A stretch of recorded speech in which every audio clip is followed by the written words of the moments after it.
Action-driven learning experiences support our students in building academic skills and global competencies while they take action towards their vision of a better world. The challenges our students take on may be global: hunger, poverty, equity, pollution, but their actions can be local or global. Regardless of the scope, students in action-driven learning experiences are striving to make a real impact on the world.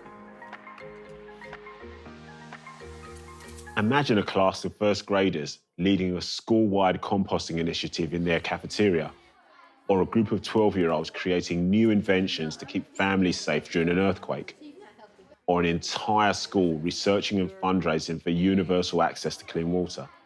These students are learning about the world by being active participants in it.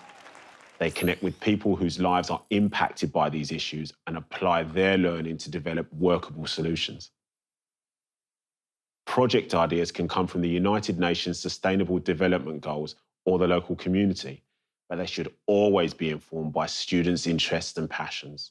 I normally start with an overview of global inequality, and we talk with the kids about if this is fair or not.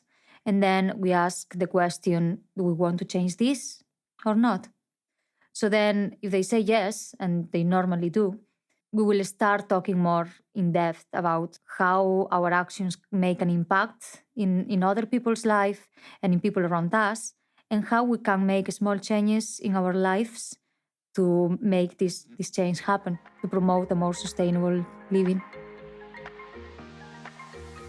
What are the skills, attitudes, and knowledge required to make an impact? Global competencies such as empathy, critical thinking, communication, curiosity, and respect for difference are intentionally built into action-driven projects as learning outcomes. Academic skills are needed for action too: data analysis, research, crafting arguments, and scientific knowledge. Action-driven learning challenges students to develop skills and apply their learning for a concrete purpose. We're not just researching habitats to write a report, we're researching habitats so we can help protect them. When we started to look into the Pacific Ocean, we came across something called the Great Garbage Patch. And our goal was to study the Pacific Ocean, but this was a completely different thing, and the kids were very intrigued by it, so we actually did some research on the Great Garbage Patch. The students learned that it's almost like this huge landmass in the middle of the ocean of trash. So we actually ended up going and spending 2 days researching that because they were so intrigued, and they wanted to know what was happening to the animals around it. They wanted to know what people it was affecting, if it was getting bigger. And at the end of the day, they wanted to know what could be done about it. Action-driven learning is not all or nothing. Most of us will not be able to teach like this all the time, especially if we're new to this approach. Sometimes we're going to have to stand in front of our class and give a lecture. But if we're always on the lookout for ways to align our curriculum with the global goals, we'll naturally find opportunities for meaningful integration.